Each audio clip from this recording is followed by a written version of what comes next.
ja aga lähme vaatame siis.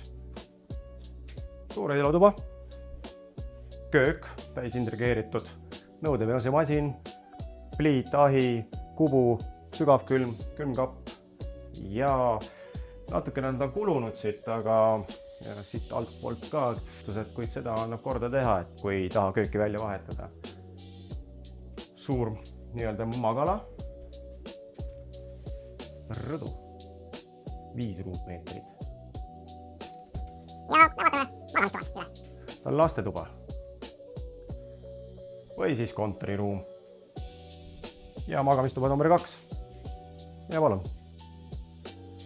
Suure garderoobi kapiga mahub siia suur lai king size bed sisse.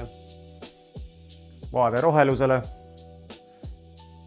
Pesuruum. Pesuruumis on siis pesumasin, kraanikauss nagu ikka, WC, duširuum, saun/hoiuruum.